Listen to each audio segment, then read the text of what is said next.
Merci d'avoir choisi Atlantica, bon début de soirée ici à notre écoute, on est ensemble jusqu'à 19h, les experts du bâtiment, c'est parti, vos questions que vous posez notamment par SMS, Atlantica, vos messages, tout ça au 6 30 15 également sur Facebook, la page Atlantica, welcome. Atlantica. Différents experts, d'ailleurs on salue toutes les personnes qui sont en train déjà de nous regarder en vidéo sur le Facebook Atlantica Radio, la page que vous pouvez utiliser pour poser vos questions sur le chat en temps réel. Salut Jean-Manuel, comment ça va ? Salut Kevin, ça va très bien, t'as vu, on est bien accompagnés. C'est vrai qu'on est énormément nombreux ce soir, bienvenue à tous les experts qui nous ont rejoints ce mercredi. Voilà, alors les habitués, bien sûr, Lucio Azevedo de chez Voltelec, notre expert en normes électriques. Bonsoir Lucio. Bonsoir à tous, on aurait pu se déguiser. Bon, pour certains c'est déjà fait, mais enfin bref, c'est Halloween quand même. On a Anthony Bournet de chez Voltelec aussi qui est là pour sa rubrique en fin d'émission. Bonjour tout le monde. Bon, il a plus trop de voix, alors tu vas la préserver un peu dessus. Des experts que vous connaissez déjà, que vous avez déjà vu, notre architecte Stéphane Minzel. Bonsoir Stéphane. Bonsoir l'équipe, bonsoir à toutes et à tous, et un petit message spécial pour Patou. Voilà. Il fait ses dédicaces.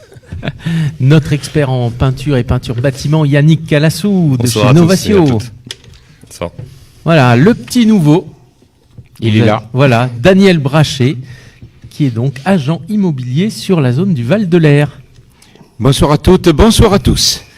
Voilà, et on a aussi quelques invités. Tu nous as amené un de tes partenaires, Lucio, c'est Claudio Di Battista de Golf Oxygène, le magazine que tout le monde connaît bien sûr, sur le bassin. Bon, il est au fond. Il est caché. Bonjour à tous et à toutes.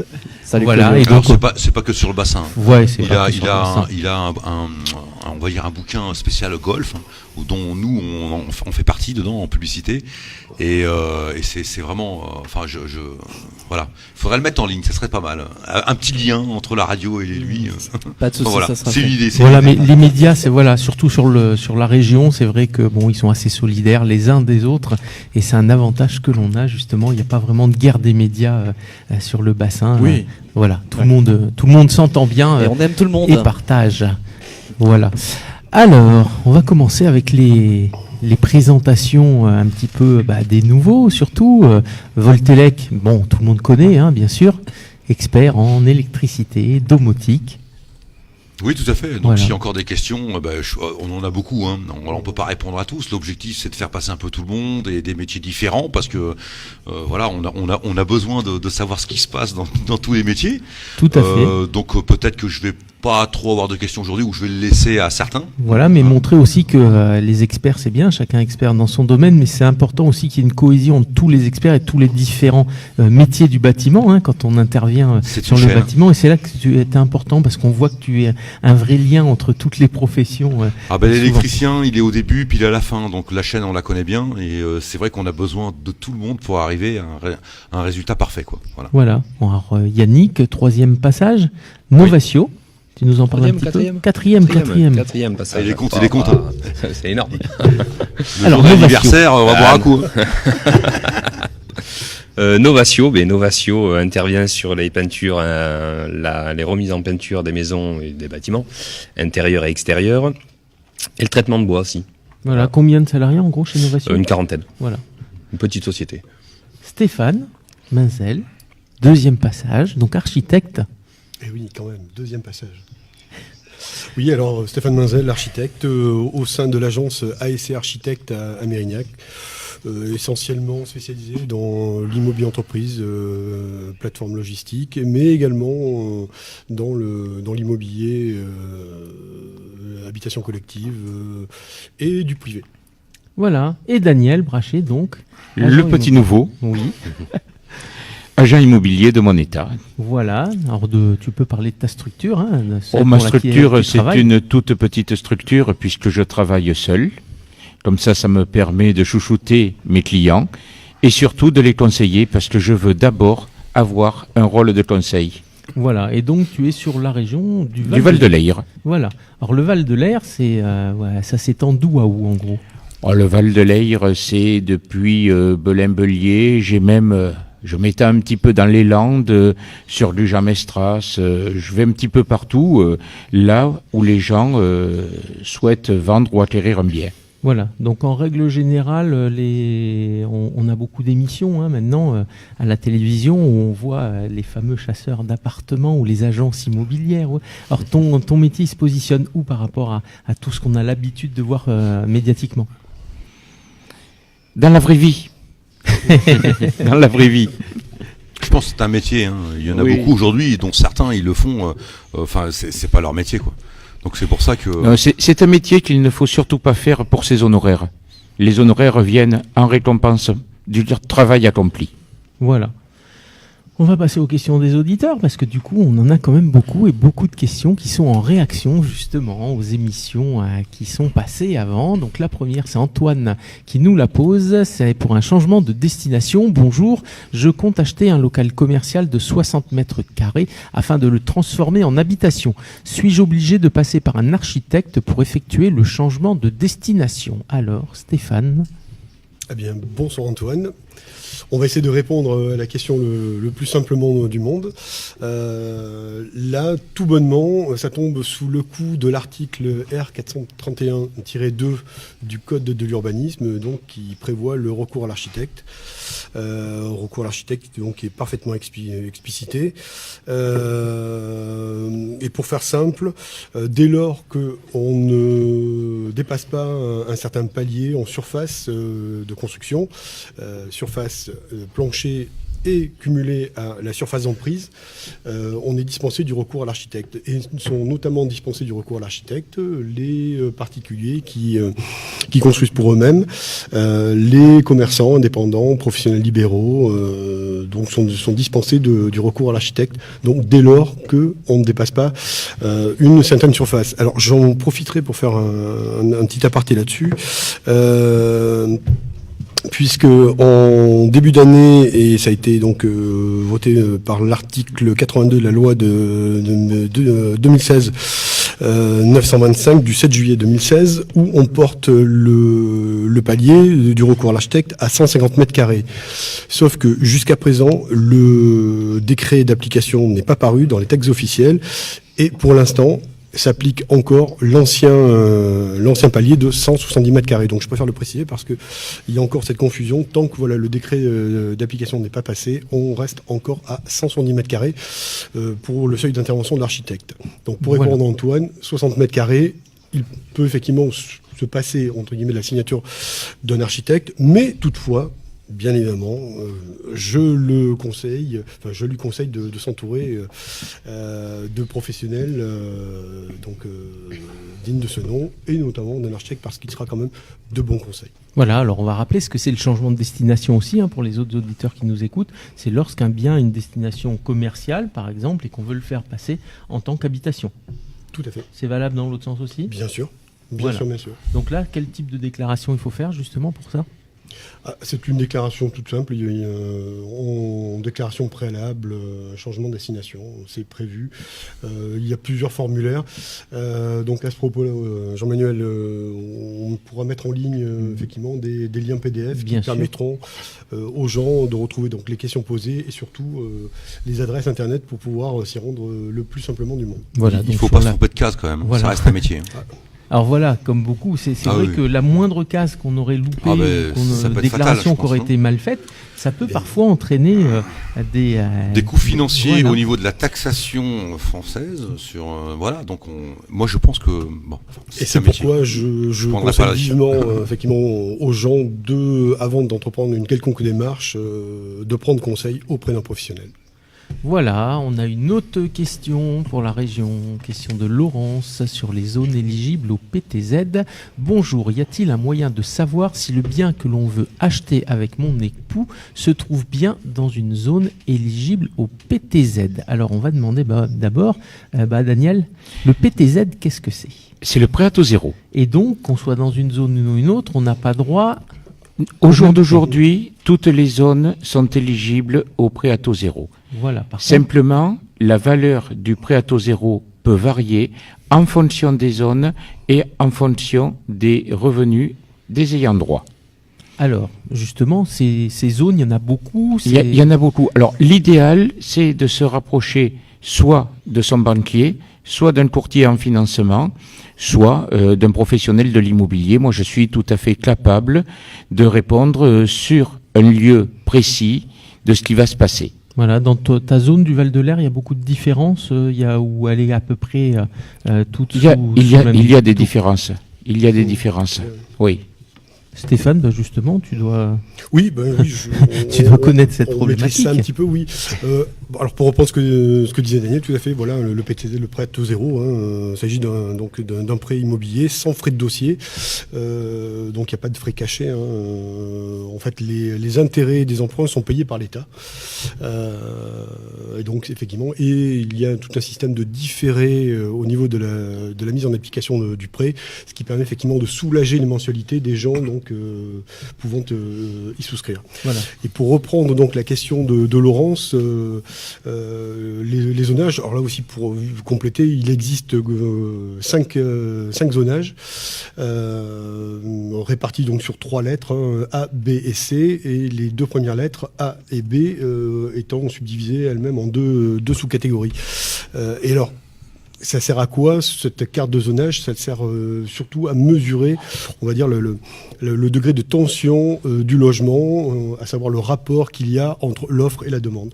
Donc on part de la zone la plus tendue, qui est la zone A, vers la zone la moins tendue, la zone C. Voilà. D'accord, donc le rapport, il est fait par rapport à l'offre et la demande, et non pas au phénomène qu'effectivement, un village où il n'y a personne, on veut attirer du monde, on va faire un gros PTZ, alors qu'il n'y a pas forcément beaucoup de biens à vendre, ou l'inverse, il y a beaucoup de biens à vendre. Non, ça n'a rien à voir. Voilà. Par contre, il faut préciser également que le prêt à taux zéro est valable pour les constructions neuves, mais il est aussi valable pour les constructions ancienne, à savoir que dans ce cas-là, il faudra un montant de travaux équivalent ou supérieur à 40% de la valeur de l'acquisition du bien. Voilà, donc c'est sur le neuf ou sur les rénovations. Et donc, oui. Voilà. Et donc si si c'est un ancien sans rénovation, ça fonctionne pas. Par contre, si j'achète de l'ancien et que je dois faire rénover et que les rénovations dépassent 40%, j'aurai droit à ce PTZ. Donc il fonctionne un délai, on commence à le rembourser aussitôt, ou il y a déjà un delta au moment de... Non, généralement il est lissé avec le prêt traditionnel. Très bien. Tout à fait. Alors, on va continuer les questions. Christophe, conformité électrique. Ma maison date des années 60. Je souhaite la vendre, mais l'organisme de contrôle a estimé que mon installation électrique n'était pas conforme. Est-ce que je suis obligé de faire les travaux pour pouvoir vendre ? Oui. Ah, Lucio, elle est pour toi. Oui. Oui. Ça m'est arrivé, j'ai vendu ma maison, j'avais 2-3 trucs, alors que je suis électricien. Et donc il voulait pas, donc il m'a fait un diagnostic, et il a fallu que je fasse ce qu'il me demande pour être conforme, pour pouvoir la vendre correctement. Enfin, je veux dire, voilà, donc, mais il y a des choses vraiment précises. Alors, est-ce que ça peut être chiffré et déduit de la vente ? Est-ce que je suis vraiment obligé de faire les travaux absolument pour pouvoir faire la mise en vente ? Peut-être pas tous les travaux. Que des travaux de mise en sécurité et aux normes, on va dire. Après, voilà. il y a des choses qu'on peut effectivement ne pas faire. Mais il faut le dire. De toute façon, il est obligatoire Le diagnostic est obligatoire, absolument. Est obligatoire. Mais l'important dans le diagnostic, c'est que l'acquéreur soit prévenu de la problématique du bien. Exactement. Voilà. Mais bon, il y a des choses qui sont obligatoires à faire quand même. Ça relève de la sécurité. Moi, j'ai vu des maisons, des diagnostics où il n'y avait pas de terre, où il y avait. La terre est souvent défaillante. Souvent. Là, dans la région. Il faut pas prendre de risques. C'est pas pour ce que ça coûte, il faut la refaire. Quoi. Mais on n'est pas obligé de faire tous les travaux. Il faut que la personne soit au courant. Voilà. C'est de l'information. Il doit être informé, oui. Et par contre, voilà, s'il y a vraiment quelque chose de très très très dangereux, effectivement, il faut que ce soit réglé avant, je pense. C'est pas obligé. C'est pas obligé, mais l'idéal c'est de le régler avant, parce que le risque existe, donc autant ne pas provoquer. Voilà, donc le problème c'est que c'est pas obligé. On oblige à faire un diagnostic, mais ils sont pas obligés de faire les travaux. Voilà. Mais bon, si on veut rester propre, il y a des choses qu'il faut faire. D'accord, mais si on est raisonnable quand on achète, et s'il y a un diagnostic, on demande à avoir un devis en face. C'est la logique. Voilà. Alors quand on passe par une agence, c'est fait. Et c'est vrai que les Exactement. particuliers qui le font, c'est pas obligatoire. Après, c'est un non moyen de négociation aussi. La personne qui veut acheter peut exiger que les travaux soient faits, quoi. Pas à 100%, mais au Voilà, moins une ou partie. déduire le prix des travaux. Après, c'est évidemment. un accord entre vendeur et acquéreur. Voilà, de toute façon, c'est ce qu'on dit souvent. Le bon prix d'un appartement, c'est celui où l'acheteur et l'acquéreur sont contents. C'est exactement ça, c'est ce que l'on appelle une excellente transaction. Et la logique des choses. Atlantica, la radio du bassin d'Arcachon. Et à venir, évidemment, toujours les questions que vous nous posez, notamment sur le chat Facebook. Vous étiez très très nombreux là tout à l'heure sur la vidéo en direct d'Atlantica Radio. Eh bien, rejoignez-nous également sur le site atlantica-radio.fr, les smartphones, les tablettes et les box ADSL pour faire partie des très nombreux auditeurs de la radio à nous écouter en qualité numérique. Les questions que vous nous posez et que vous posez à tous les experts de la radio, notamment par mail, lesexperts@atlantica-radio.fr, et ça continue, Jean-Manuel. Avec des questions peut-être. Et oui, les questions, on rappelle nos experts présents, Lucio Azevedo, expert en normes électriques de chez Voltelec, ainsi qu'Anthony Bournet, qui sera là en troisième partie d'émission pour les nouvelles technologies, Stéphane Mazel, notre architecte, Daniel Brachet, notre agent immobilier, et Yannick Calassou, peintre en bâtiment. Et donc les questions, on est reparti avec une question qui va être pour Yannick, c'est sur la peinture au plomb. Bonjour, question d'Antoine aussi, donc bonjour. Je viens de me rendre compte que les portes de mon vieil appartement avaient de la peinture au plomb. Ne pouvant financièrement changer ces portes qui font une taille particulière, 2,78 m, je souhaite les repeindre. Que dois-je faire? Les poncer, utiliser un décapeur thermique ou un dissolvant? Alors, bonsoir Antoine. Pour les peintures au plomb, le dissolvant, il faudrait éviter, clairement. Tout ce qui est décapeur thermique, c'est possible, mais on peut les abîmer quand même. Et de préférence, il faut porter un masque avec des cartouches. Voilà. Parce que la peinture au plomb, on le sait, ce n'est pas du tout nocif. Non, bien sûr. Alors effectivement, voilà. Et c'est un peu comme l'amiante. C'est au moment où on veut le manipuler que ça devient dangereux. Donc le poncer, faut vraiment être bien protégé. Voilà. Et puis à l'endroit où on va le faire, parce que si on le fait dans la maison et qu'on en met un petit peu partout, et ben c'est pas conseillé. Si on a un intérieur, voilà. Alors s'il vient, en fait pour il faudrait légèrement les égrener, c'est-à-dire les rayer légèrement avec de l'abrasif. Et il existe des peintures justement pour encapsuler la peinture au plomb. C'est-à-dire qu'on enferme la peinture au plomb avec une peinture à l'eau. Je ne peux pas donner le nom, bien sûr. Nous, on l'utilise chez Novatio. Bon, voilà. Et de préférence, il faudrait la prendre chez les professionnels, pas dans les grandes surfaces, on va dire. Voilà. Et une peinture qui est vraiment spécialement faite pour encapsuler et éviter. Il y a peut-être une autre solution qui existe aussi, le sablage. Le sablage, mais alors du coup... Ça a un coût, voilà, mais ça évite. Oui, mais ça évite un sablage chez un professionnel. Oui, mais alors le sablage, souvent ça attaque quand même le bois. Ah bah. Tu vois, voilà, ça attaque le bois. On voit réellement le veinage du bois. Je trouve pas ça joli, moi. Clairement. Le mieux, je pense, c'est l'encapsulage. Ça enferme la peinture. Voilà. Ça évite un gros ponçage, ça évite un gros décapage. C'est très bien. Et de toute façon, à manipuler avec précaution. Exactement. Et toujours de préférence avec un masque, au moins un masque à cartouche. On en apprend tous les jours. Stéphane, tu voulais peut-être ça évite de se faire Non, tomber. pour reprendre ce que disait Yannick, on peut tout à fait le faire aussi en solution d'aérogommage, donc c'est pas tout à fait du sable. Oui, c'est moins violent, mais voilà. pour avoir eu une aérogommeuse justement, pareil, ça a tendance à attaquer quand même. Moins que le sablage, mais ça attaque quand même un petit peu. Voilà. C'est une solution intermédiaire. Oui, c'est vrai, mais ça décape bien aussi. Alors, on va passer ensuite à la question d'Anatole sur les robinets. Bonjour, je loue un appartement depuis plus de 10 ans. Les robinets fuient constamment. Est-ce à moi ou au propriétaire de les remplacer ou de payer les réparations? Alors Daniel. C'est au propriétaire à payer les réparations. Des robinets qui fuient. Du robinet qui fuit. Alors on fait comment pour savoir justement qu'est-ce qu'il y a à la charge du locataire, qu'est-ce qu'il y a à la charge du propriétaire? C'est prévu dans le bail. Voilà. Il y a le bail est la bible de la location. Et dedans, il y a une liste exhaustive notamment de tous les travaux qui incombent au locataire. Ou à l'autre. Très bien. C'est le bail qui détermine si c'est le locataire qui fait les travaux et ensuite le propriétaire qui lui rembourse les factures, soit en remboursement cash ou en avoir sur le prochain loyer. C'est des accords entre locataires et propriétaire. Voilà. Et justement, ce qu'on a le plus souvent comme travaux d'entretien qui sont à la charge des propriétaires et que les locataires ne savent pas forcément, qu'est-ce que ça peut être ? Ça peut être n'importe quoi. Ça peut être la chaudière qui fonctionne pas en hiver. Ça peut être la porte d'entrée, la serrure qui est cassée. Ça peut être des fois de vraies problématiques. Oui, le chauffe-eau électrique qui casse, justement. Oui. Il n'y a pas réellement d'entretien à faire sur un chauffe-eau de la part du locataire. Du locataire, non. De la part du propriétaire. Et il faut le contrat d'entretien traditionnel avec le professionnel qui va bien.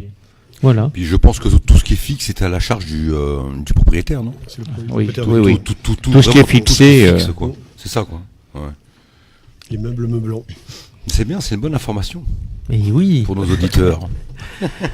Alors, nous avons André qui nous pose une question sur la peinture Glycéro. Bonjour, j'écoute souvent l'émission que j'adore.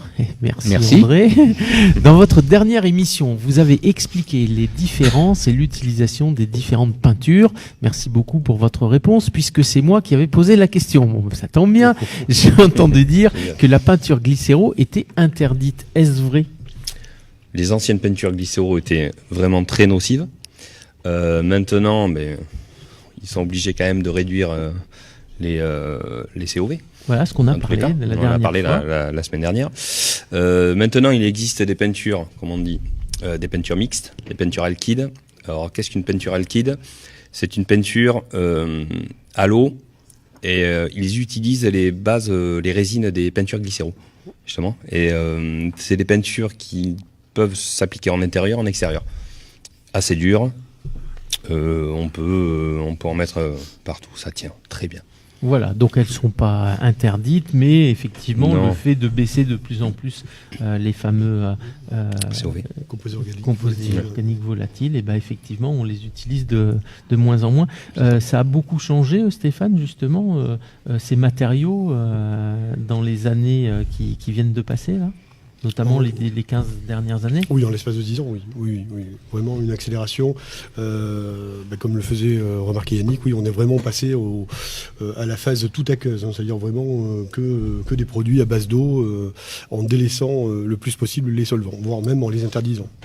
Et le rôle de se tenir à jour de tout cela pour un architecte, c'est important. C'est important. Voilà, c'est important. C'est le boulot du maître d'œuvre, puisqu'on est prescripteur, mais pas que. Voilà, donc on se doit effectivement d'être au courant, et on l'est de toute façon grâce aux professionnels, parce que on n'invente pas tout. Effectivement, il y a des textes qui sortent à peu près tous les jours, mais c'est la proximité avec les autres professionnels qui nous enrichit dans notre travail, dans nos réflexions et dans les moyens de conduire à mieux les opérations ou de rénovation ou de construction pour les particuliers. Donc heureusement que on a des professionnels qui eux-mêmes sont parfaitement au courant, formés à l'utilisation des nouvelles technologies ou des nouveaux produits. Voilà, et puis c'est valable aussi pour l'agent immobilier, il faut avoir tous les corps de métier sous la main pour justement pouvoir chiffrer au mieux les travaux ou l'expertise d'un bien. Oui, surtout, tout à l'heure, nous parlions du diagnostic immobilier. Donc, il est important d'avoir les professionnels pour évaluer les différents travaux de ce qui ne va pas sur le diagnostic pour que le futur acquéreur puisse se projeter et demander le financement, parce que ça, c'est quand même important, le financement qui couvre l'ensemble des dépenses. Parce que le but, c'est pas d'acheter une maison qui est dans son budget et de se rendre compte, après avoir fait toutes les demandes, qu'on n'a pas l'argent pour finir les travaux de la maison. Et si ce sont des travaux conséquents, on ne peut pas éventuellement l'habiter. C'est sûr. Il faut anticiper. Alors on a par exemple, on a vu Stéphane Belot, donc qui est CMiste, qui eux vendent un projet global. Donc la société fait absolument tout, l'achat du terrain, la construction. Par contre, ils ont bien à l'intérieur de leur structure tous les corps de métier, ou au moins sont en liaison. Et puis c'est le cas. Ils sont bien entourés. Il faut savoir bien s'entourer. On peut pas connaître tout le métier de tout le monde. Il faut arriver à prendre les bonnes entreprises qui font leur métier correctement et bien s'entourer.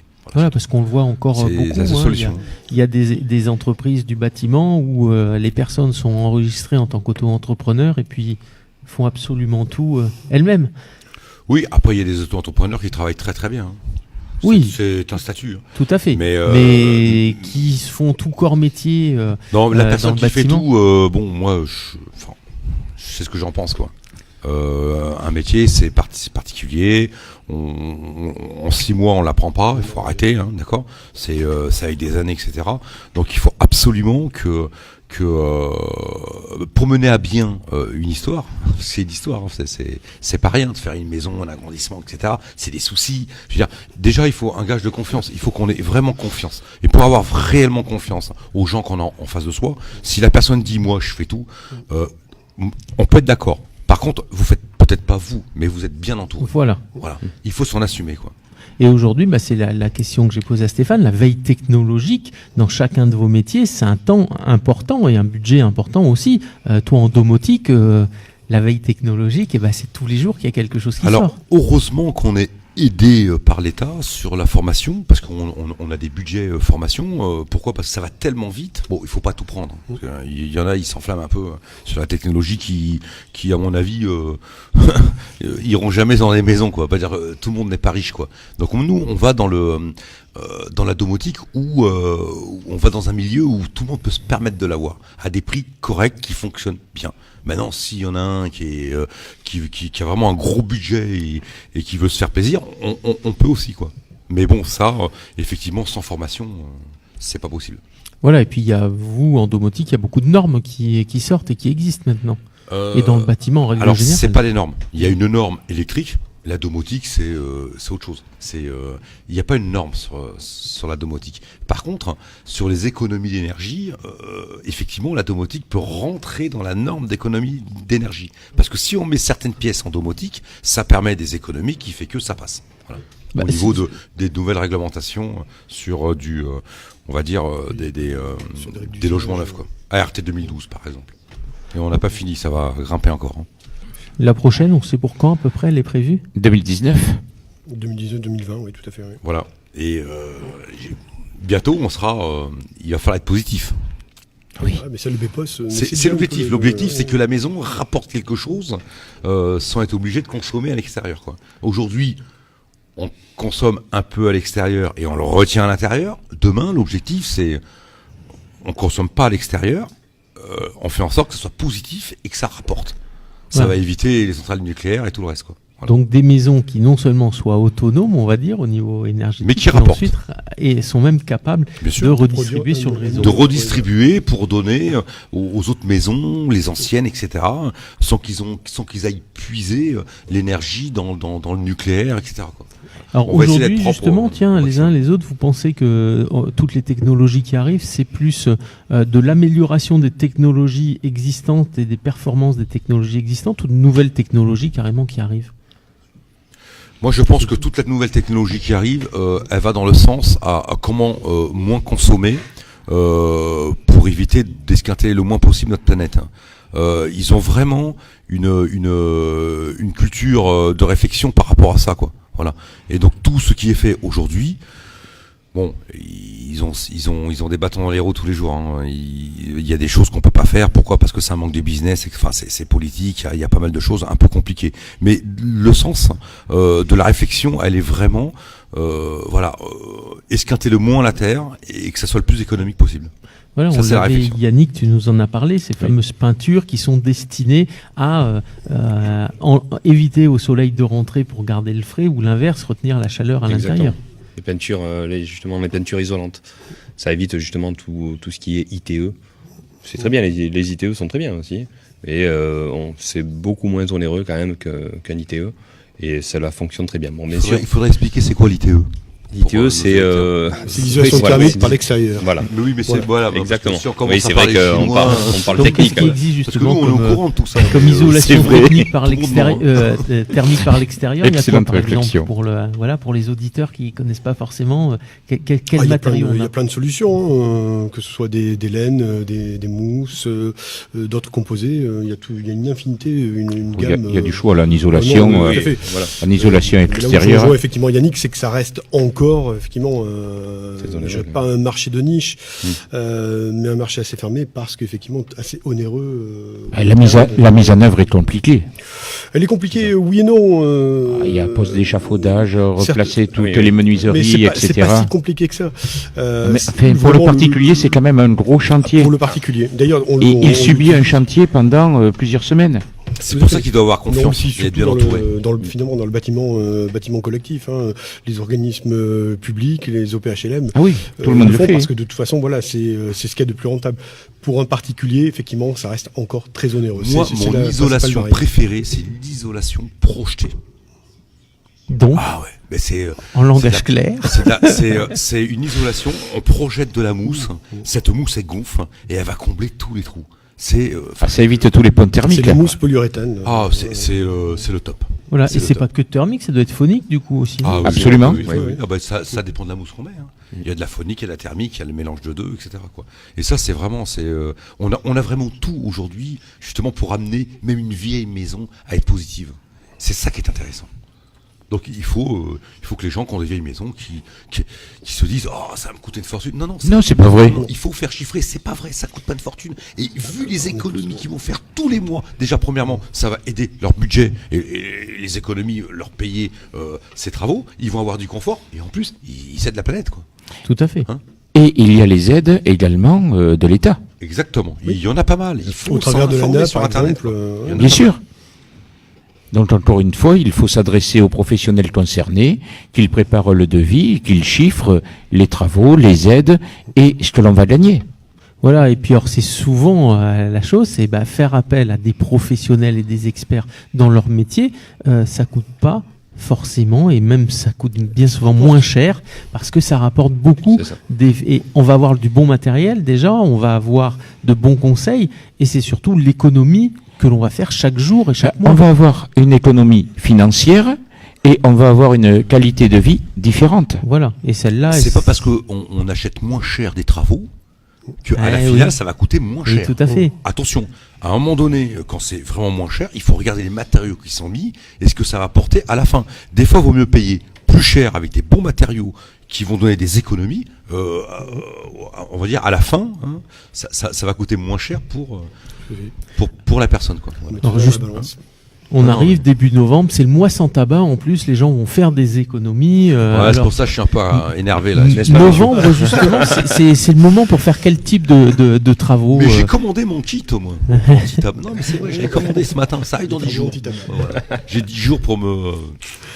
du coup tu vas être obligé de changer. Tu fumais à l'intérieur de la maison ou pas toi? Jamais.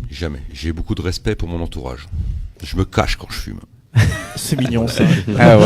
J'embête personne. Je le fais pour moi. Et alors moi-même. Les travaux qu'on doit faire en novembre là justement, qui sont utiles ou urgents de faire.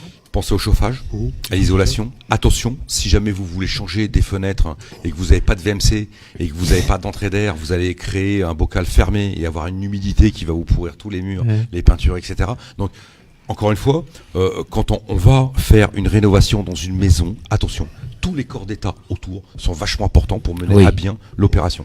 On se rend pas compte, je change ma menuiserie, super, j'ai super menuiserie, je vais avoir chaud. Ah oui, mais si tu mets pas la VMC, ça va pourrir de partout. Il va y avoir de la condensation. Exactement. Bon, dans 15 jours, on fait une spéciale chauffage alors, et tout ce qui sera thermique et économie thermique, parce qu'on sera mi-novembre, et là on commencera à avoir quelques petites températures très très basses, je pense. Moi j'ai déjà réglé tout ça. Voilà, dans 15 jours, on parle de ça. Les experts @atlantica-radio.fr pour poser vos questions justement pour dans 15 jours. Vos questions toujours par mail notamment, les experts @atlantica-radio.fr, des experts qui sont avec nous ici en direct sur Atlantica. Jean-Manuel. Oui. Donc Anthony Bournet qui vient de nous rejoindre à la table avec Claudio Di Battista. Donc Anthony Bournet, Voltelec, tout le monde connaît, il y avait Lucio tout à l'heure. Et donc Claudio Di Battista, je le montre, c'est Golf Oxygène. Voilà. Personne connaît. Tout le monde connaît. Voltelec, on fait la pub au passage. Voltelec, vous êtes partenaire de beaucoup de médias du bassin. Oui, on essaie d'être présent dans pas mal d'événements qui se passent localement. Alors excusez-moi pour ma voix, hein, j'essaie de faire un gros effort, mais j'en ai presque plus en fin de journée. J'ai pas beaucoup crié, mais beaucoup parlé. Non, et puis avec l'audio, c'est vrai qu'on a trouvé un partenariat avec l'audio intéressant, puisque son magazine est diffusé dans le sud-ouest, sur tous les golfs. Et c'est vrai que nous, ça nous permettait de mettre en avant la domotique en outre, et puis d'autres choses bientôt. Donc voilà, on a signé un petit partenariat, mais Claudio parlera beaucoup mieux de Golf Oxygène que moi, en tout cas. Et oui, et puis tu en parleras, Kevin aussi, puisque Voltelec est aussi partenaire d'Atlantica Radio. Depuis 1 an et demi, on est partenaire et on devient même amis aussi avec nos clients, et c'est ça qui est aussi formidable dans un média comme Atlantica, effectivement. Alors, tiens, justement, Claudio, alors t'es accompagné, hein? Voilà.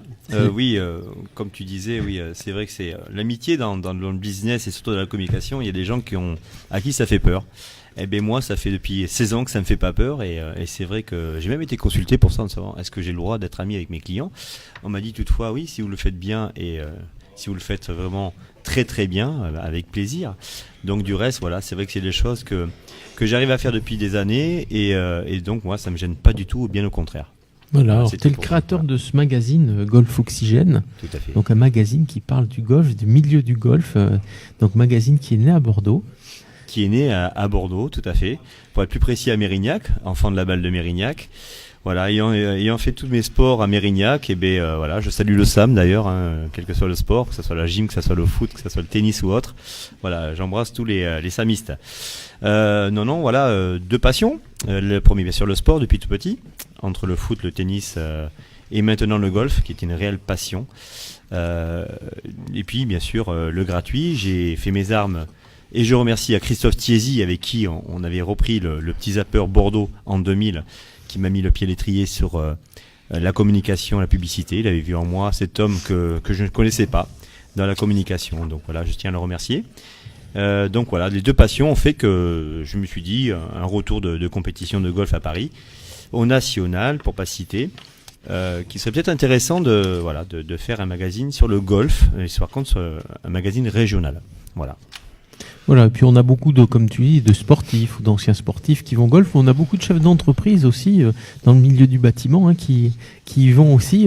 Ça devient un sport qui il y a quelques années, le golf c'était l'inaccessible, c'était pour une élite et autres. Aujourd'hui, c'est vrai que beaucoup de monde se met au golf ou au moins va découvrir le golf. Ça s'est vraiment démocratisé, hein. Il est vrai que je rencontre beaucoup de personnes métier du bâtiment. C'est des personnes qui ont besoin de lâcher prise, qui ont besoin de se retrouver dans un espace vert, tranquille, et de pouvoir d'être un peu moins dans le stress. Et c'est vrai que leur boulot est quand même un peu stressant. Et donc moi j'aime côtoyer ces gens-là parce que c'est des gens vrais, comme j'aime le dire. C'est des personnes que j'aime beaucoup parce que voilà, il n'y a pas de chichi, on se voit, on dit qui on est. Et vous savez, sur un parcours de golf, ce que j'aime beaucoup, c'est qu'on sait à qui on a affaire au bout de 18 trous. Voilà, vous savez si vous avez affaire à un salopard, parce qu'il faut dire les choses comme elles sont, ou si vous avez affaire à une personne qui est géniale et à qui vous allez faire vraiment multiples affaires, et même plus. On en parlait tout à l'heure, l'amitié c'est important, et dans le business c'est possible. Voilà. Alors, point commun entre vous deux, c'est que, entre Kevin et Claudio, c'est que vous êtes deux médias gratuits pour ceux qui lisent ou qui l'écoutent. Vous êtes gratuits, donc il faut bien un modèle économique derrière, hein, et il faut bien financer tout ça. Ça coûte très cher de la radio, de la web radio, web télé et un magazine aussi, puisqu'on le voit, hein, la presse a de plus en plus de mal à exister dessus. Donc il faut des partenariats. Et voilà, et le monde du bâtiment, les experts du bâtiment, souvent vont être ce lien et ces sponsors qui vont permettre que nos médias existent. Il est vrai que sans pub et sans partenaire, on n'est pas grand-chose. De toute façon, seul on ne fait rien, nous le savons tous. On est très nombreux à le savoir en tous les cas. Pour ceux qui ne le savent pas, ça ne devrait pas tarder. L'histoire, c'est que d'une part, je tenais à remercier Lucio et Anthony présents, bien sûr, de nous avoir fait confiance. Ils ne sont pas déçus parce qu'il y a déjà quelques petits retours, je pense, et mon métier c'est celui-là, c'est de faire, je sais très bien que sur le système économique du magazine, on sait très bien que les retours du magazine en lui-même, ils sont pas nombreux, faut pas se leurrer. Par contre, mon métier, moi, c'est de mettre en relation les personnes adéquates pour qu'ils puissent faire du business ensemble. Et ça, c'est une chose que j'aime faire et que j'apprécie énormément parce que j'aime réellement les gens. Et si les gens prennent un peu de temps pour gratter la surface des fois de certaines personnes, ils verront que des fois il y a des choses sympas qui s'y cachent. Voilà, même si on n'est pas toujours de bonne humeur on est tous pareils, on est des humains avant tout. Mais non, encore merci à eux. Puis pour le système économique, oui, c'est très simple. On a beaucoup de pubs pour certains qui le disent. Sur 52 pages, on arrive à avoir quand même 24 clients. Mais encore une fois, on est un gratuit. Et on fait des prix très attractifs. Voilà, on veut pas assommer. On sait qu'en ce moment c'est compliqué, donc on essaie d'avoir des tarifs qui sont cohérents et qui sont à la portée de tous. Voilà, et c'est de la publicité comme toi ici à la radio. C'est pas juste un format carte de visite qui est collé dessus. C'est des pages entières ou des publi-reportages comme tu fais toi aussi à la radio. Bah oui, exactement, oui. En radio, bon, les publi-reportages sont assez rares, ou du moins ils sont du coup annoncés, plutôt au format texte, notamment sur le site d'Atlantica. Après, c'est des spots publicitaires, c'est des émissions qu'on peut faire en extérieur ou autre, c'est des gens qui nous font confiance. Et évidemment. De la mise en relation. Totalement. C'est aussi l'intérêt des émissions comme celle-ci, d'autres qu'on va lancer ensemble, Jean-Manuel. Après, voilà, comme je le disais, le côté amitié est très très important, et c'est pour ça que j'insiste aussi, comme tu le disais, Claudio, sur ce côté relationnel qui est très important en médias.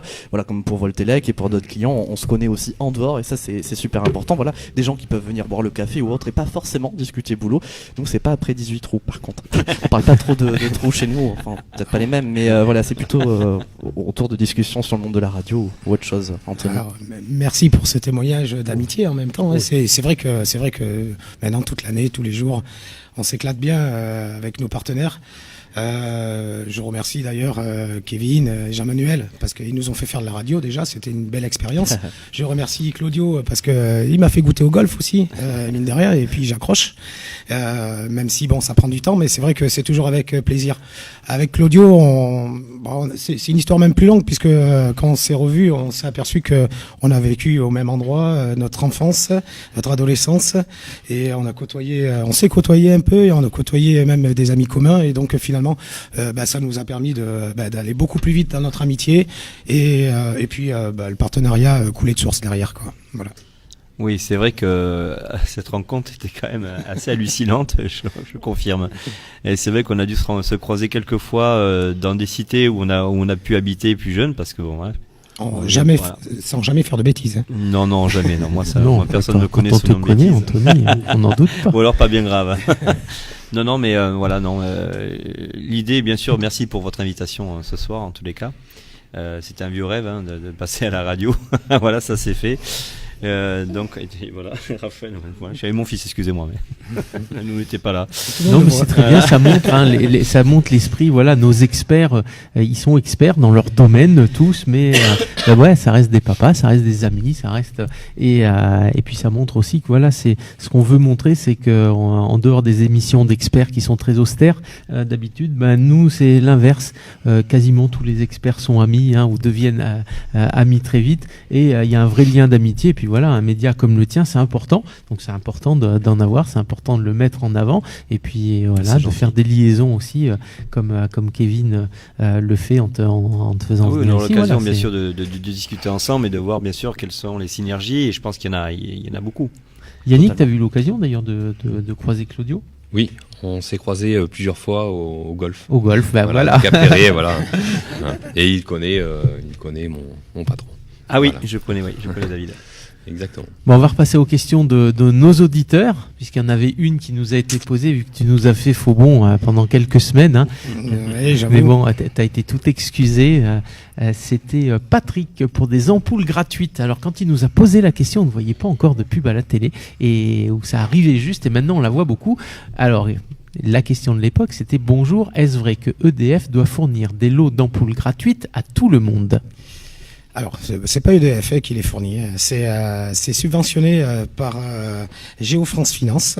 Voilà, c'est-à-dire qu'il y a une subvention qui a été mise en place pour que chaque foyer puisse avoir 10 ampoules. Alors c'est limité, 10 ampoules à des prix défiant toute concurrence, puisque ça va de la gratuité jusqu'au prix d'usine, c'est-à-dire à peu près 34 €, je crois, les 10 au prix max. Donc je parle là d'ampoules LED, donc basse consommation, très basse consommation, et c'est en fonction des revenus de chaque foyer. Voilà, donc il y a un petit barème il y a un petit barème qui permet de voir rapidement si on est éligible à la gratuité.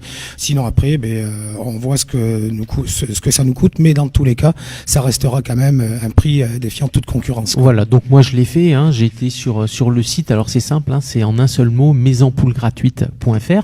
Donc moi je l'ai mis sur la tablette. J'ai été chez les personnes âgées qui habitent autour de chez moi. En une dizaine de jours, j'ai déjà rempli plus de 40 dossiers. Ça va très vite. Il suffit d'avoir le numéro fiscal, on le rentre et ils ont un lien avec la base pour vérifier et on le sait tout de suite. Moi sur la quarantaine que j'ai fait, j'en ai eu 35 gratuits et les 5 que j'ai eu étaient effectivement 39 et 60 euros à payer, alors que le prix de ces ampoules, j'ai fait un comparatif pour voir, effectivement on tourne plus près des 120 euros pour acheter ce kit. Donc vous y avez tous droit à ce kit gratuitement ou à un prix très faible. Il suffit vraiment d'aller sur le site. C'est pas EDF comme tu le dis, c'est Géofrance Finance qui gère ce budget-là financé par l'État. Et donc on peut avoir des ampoules très performantes. J'en ai déjà qui l'ont reçu et on les a installées. Donc toutes les ampoules possibles, inimaginables, tous les culots sont disponibles. Il suffit de faire le tour de la maison. 10 ampoules sur les 40 que j'ai fait, personne n'avait plus de 10 ampoules.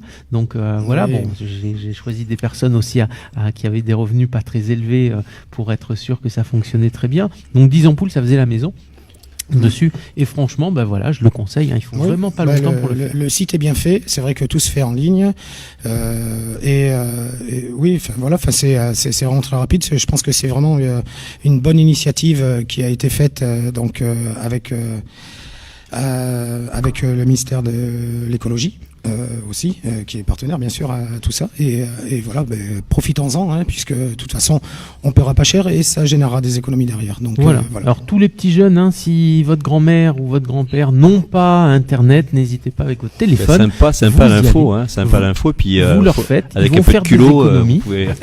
Voilà. Ils vont faire des économies puisqu'ils paieront beaucoup moins d'électricité tous les mois. Ils vont déjà recevoir un petit kit d'ampoule qui vaut son prix. Et du coup ils auront un petit peu plus de sous pour Noël. Donc et avec un peu de culot, on verra les yeux qui brillent. Donc voilà, et n'hésitez pas, si vous avez des personnes âgées, allez le faire pour elles. On le fait avec son téléphone ou sa tablette, on partage la connexion et puis on va le faire. Ça prend vraiment pas beaucoup de temps et puis ça permet vraiment, c'est toujours agréable d'avoir une lumière LED. On va le rappeler, c'est comme une qualité aussi. C'est une bonne qualité aujourd'hui qu'on a en LED, donc une plus jolie lumière qui consomme beaucoup moins et ça fait du bien pas qu'à la planète. Et qui dure beaucoup plus longtemps surtout. Et on consomme 8 fois moins d'électricité avec des ampoules LED. C'est vrai. À 8 fois quand même. Et oui, donc ça sur une année, ça chiffre quand même. Et sur une maison complète, c'est vrai que c'est significatif. Bon, j'ai passé ma commande pour le kit alors. C'est ça. Et ça fonctionne que sur les ampoules ? Pas sur les spots par exemple ? Non, il parle d'ampoules là. Ouais, vraiment que les ampoules. Voilà. Ok. Alors, là on en a une pour toi. Pour moi. Donc je prends mon souffle. Alors c'est une question qui nous a été posée par plein de gens. Alors j'en ai pris, voilà. Emma, Nathan, Léna, Lina, Luna, Léa, Lola, Vincent, Paul et les autres. Bonjour Anthony, quelle est l'invention dont vous allez nous parler aujourd'hui ? Voilà. J'ai peur parce qu'on m'a déjà demandé si j'étais célibataire, donc. Voilà. Donc au début on s'est dit c'est ses copains qui posent des questions puisqu'on en a que pour Anthony Non, mais en fait voilà, on a quand même beaucoup de gens qui sont accros de ta rubrique et vu que tu l'as pas faite sur cette saison, ils font tous des bons en l'air, voilà. Alors finalement de pas être présent, c'est pas plus mal. Je suis attendu. Voilà, c'était attendu, très attendu parce que elle est posée depuis un moment la question en plus, donc il y a plein de prénoms qui sont venus se rajouter. Mais on a dit qu'on allait la laisser comme ça fait déjà beaucoup. Donc voilà, t'as répondu aux demandes en mariage la saison dernière. Cette saison, c'est bonjour Anthony. Alors, c'est quoi l'invention dont tu vas nous parler aujourd'hui? Alors, je n'étais pas sûr de venir, donc parce que je suis un peu malade, comme vous pouvez l'entendre, mais donc j'ai pas beaucoup travaillé, mais bon, je vous ai quand même trouvé une petite innovation sympa dont je voulais vous parler. C'est une innovation qui s'appelle Raoul Lemon. Voilà, AWLEMON. Donc on mettra en ligne. Ouais, voilà, c'est un architecte allemand qui a développé ça. Alors on connaît tous les panneaux photovoltaïques qui captent donc la lumière du soleil et qui pour restituer après de l'énergie. Donc là, le but, l'invention est de créer une sphère. C'est un peu comme une boule de cristal qu'on va remplir d'eau. Cette boule de cristal va pouvoir capter 70% d'énergie solaire en plus que des capteurs simples. Et de là, donc, il y a un faisceau très localisé qui va aller être dirigé vers des panneaux photovoltaïques cette fois-ci, mais en multipliant, en décuplant 10 000 fois plus donc ce qu'aurait pu capter le panneau solaire. Donc ça va permettre finalement d'avoir des installations beaucoup plus petites pour beaucoup plus d'énergie restituée. Voilà, donc je pense que ça c'est une très belle innovation. J'espère que ça va aller vite et que ça sera vite déployé au niveau du particulier. Je crois qu'il y a déjà des applications dans certains domaines. Je sais plus si c'est pas dans l'aérospatial qu'ils ont testé ça. Voilà, mais bon, quand ça commence à être utilisé comme ça veut dire que bon après ça va vite faire son chemin. C'est vraiment très intéressant puisque ça capte autant la lumière du soleil que la lumière de la lune. Donc ça c'est efficace aussi en pleine nuit. À condition qu'il y ait la lune, voilà.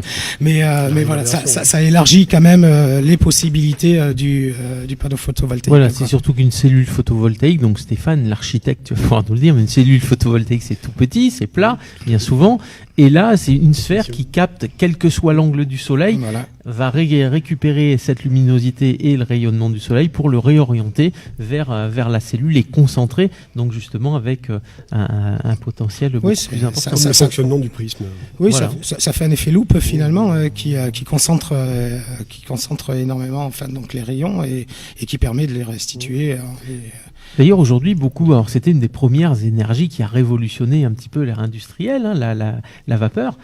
Beaucoup de technologies de centrales sont réorientées vers cela. On a en Espagne une très grande centrale qui se monte. En gros c'est un gros ballon d'eau et tout un tas de miroirs qui réorientent le rayonnement du soleil vers des loupes qui chauffent ensuite ce ballon et on se sert à nouveau de la vapeur. Donc c'est une énergie qui a existé il y a quelques siècles, qui a été mis en avant, mais on n'avait pas utilisé tout le potentiel de cette technologie. Et c'est aujourd'hui en train d'être mis au bout du jour. Mais il y a beaucoup de vieilles inventions qui sont reprises de toute façon, puisque des inventions qui ont plus d'un siècle, c'est vrai qu'ils n'avaient pas forcément toute la technologie pour exploiter au maximum ces innovations-là. Et c'est vrai que maintenant, quand on va fouiller ces vieilles inventions, on s'aperçoit que maintenant on a des possibilités bien plus énormes d'exploitation et de miniaturisation aussi surtout. Oui, c'est ça. Voilà. C'est la miniaturisation qui est surtout aidée. C'était un peu la question que je posais tout à l'heure, qu'effectivement on a aussi de nouvelles inventions, mais le fait d'améliorer les inventions c'est de l'innovation surtout. Voilà, c'est de l'innovation surtout qui permet de tirer le maximum de chaque invention et voilà. Alors ce qui est très bien dans tes innovations dont tu nous parles, souvent ça paraît très futuriste, mais souvent c'est déjà mis en place quand tu nous en parles. Oui, non, c'est vrai. D'ailleurs, même moi, des fois, je me fais un peu avoir parce que quand je fais des recherches, je fais un peu de veille Internet. Et c'est vrai que des fois, je tombe sur des projets fous et puis finalement, je m'aperçois que c'est des projets qui datent déjà de pas mal d'années. Ça m'est arrivé. Je voulais parler d'une innovation qui me paraissait assez intéressante justement. Et en plus, on a donc le métier de peintre ici, et c'était vraiment un mélange d'électricité et de peinture, puisque c'était la peinture chauffante, quoi. Voilà, où on peut peindre des pans de mur et juste avec 2 électrodes et du 12 volts, voilà, ça permet de créer un chauffage naturel, un chauffage mural, quoi, finalement, et d'atteindre des températures qui peuvent chauffer une maison, quoi. Donc, je me suis aperçu que c'était une invention qui datait de 97, quoi. Voilà. C'est pas si vieux que ça. Non, c'est pas si vieux, mais quand même, à aujourd'hui, quand on voit la vitesse où vont les choses, c'est vrai que ça paraît vieux. Alors c'est vrai que ça a été énormément quand même exploité. J'ai lu ça chez les militaires, par exemple pour créer des sources de chaleur pour reproduire par exemple la présence d'un char lors des essais, des choses comme ça, puisque comme ça c'est visible avec des caméras thermiques. Voilà, et quand on fait des essais avec les missiles, ça évite de tuer un chat à chaque fois. Et à savoir que c'était une entreprise, c'est une entreprise de Marseille qui a qui avait développé cette peinture-là. Faudrait que je regarde un petit peu plus loin, voir si maintenant c'est arrivé chez le particulier. Enfin, tu peux peut-être nous en dire un petit peu plus. J'en ai entendu parler, mais clairement, nous, on a... moi personnellement, je n'ai jamais appliqué ce style de peinture. Mais est-ce que c'est pas des innovations qui peuvent être bloquées par des lobbies, justement? Parce que bon, je pense que faire du chauffage avec du 12 volts, une petite batterie. Oui, maintenant, je pense que les lobbies, quand c'est sur la consommation des carburants, effectivement, il y a les lobbies qui le font, qui nous évitent aujourd'hui, comme Tesla nous parlait de l'énergie libre il y a plus d'un siècle. On sait qu'on pourrait, les moteurs les plus performants aujourd'hui sont à l'hydrogène, tournent avec de l'eau, donc on pourrait le faire. Je suis pas certain qu'ensuite les lobbies sur des petites technologies qui ne représentent pas et intérêt à le faire. Sur de l'alimentaire, oui, parce que nourrir la planète, ça représente beaucoup d'argent. Sur la consommation du pétrole aussi. Après, pas sur ce genre de technologie, souvent marché captif. Par contre, il y a justement en architecture, dans les gens qui ont des idées, des projets, il y en a beaucoup qui ont justement des idées comme ça. Anthony en parlait, oui. On a notre lot effectivement d'inventeurs. On en a quasiment, je dirais pas une par jour, mais pas loin. Oui. Alors j'en ai une pour toi de question justement. C'est Tintin qui la pose. C'est sur le contrat d'esquisse. Bonjour, je suis dessinateur, j'imagine des maisons originales. Puis-je réaliser et facturer un contrat d'esquisse à la place d'un architecte? Eh bien écoute Tintin, je te répondrai Tintin. Première chose, effectivement, chacun est libre de monter une entreprise, de dessiner, et effectivement, et puis de vendre ses idées. Mais dans le cas présent, si on parle réellement d'une mission d'esquisse, la mission d'esquisse, elle est parfaitement encadrée, notamment avec la loi MOP, la loi sur la maîtrise d'ouvrage public, et effectivement son corollaire sur la commande privée. Seul, on va dire, un maître d'œuvre ou un architecte est habilité effectivement à proposer une mission d'esquisse, puisqu'elle fait suite donc on va dire à une rencontre préalable avec un maître d'ouvrage et donner suite donc à l'ouverture d'une mission à proprement parler. Alors la mission d'esquisse, je pense que Tintin pensait que c'était juste faire un joli dessin d'une maison. C'est pas la mission d'esquisse, ne comprend pas que le dessin du futur bâtiment. Voilà, tout à fait. Il n'y a pas que le dessin. Le dessin, effectivement, est un préalable, mais il y a effectivement tout le corollaire du projet, c'est-à-dire effectivement l'adéquation du dessin et du budget. Et du projet réel, c'est que le dessin, il n'est pas juste joli quand un architecte nous le fait, il répond aux normes techniques aussi qui sont quels matériaux j'ai utilisé pour faire telle maison. Il répond aux impératifs effectivement du client, ses objections. Donc c'est la mise en œuvre de tout un tas de choses, de connaissances, effectivement, qui nous mènent et qui nous guident au travers de cette mission d'esquisse. S'il s'agissait simplement de faire de jolis dessins, je crois qu'on serait nombreux sur Terre à pouvoir effectivement faire ce genre de choses. Voilà, alors que là, il y a des proportions à respecter, il y a des matériaux à respecter. Dans la mission, il y a le chiffrage aussi du projet. Oui, ça c'est l'adéquation effectivement entre le budget du client, donc du maître d'ouvrage et la relation particulière qu'il entretient avec son maître d'œuvre pour pouvoir justement formaliser ce projet. Voilà. On a dépassé un petit peu l'heure, tout petit peu. Dépassé, c'est la fessée, voilà. Bon, merci les experts en tout cas, merci Claudio. Merci à vous, merci de votre invitation. C'était un plaisir en tout cas de te recevoir ce idem, soir. idem. Tu seras le bienvenu quand tu voudras chez Atlantica. Avec grand plaisir. Merci aux auditeurs. Merci les auditeurs, les auditrices. Merci Anthony de chez Voltelec. Merci, toujours un grand plaisir. Yannick Novatio, à très vite également. Merci à vous.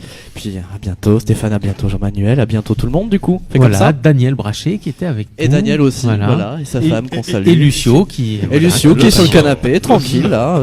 Alors Lucio, mets-toi à la caméra. J'étais en train de m'endormir mais ça va mieux. Ça va mieux. Bon, nickel. Bon, en tout cas, on vous remercie les auditeurs et les auditrices de la radio d'avoir répondu présent à ce nouvel appel ce soir en tout cas. Mercredi prochain, une nouvelle émission, Jean-Manuel. Et oui, ça une nouvelle émission, Atlantic Cars. Atlantic Cars, donc Voilà. on donnera plus d'infos très très vite ici. Tout à fait. On aime bien faire du teasing ici sur Voilà, donc Atlantic ce Cars. sera les mercredis en alternance avec cette émission. Exactement. On alternera.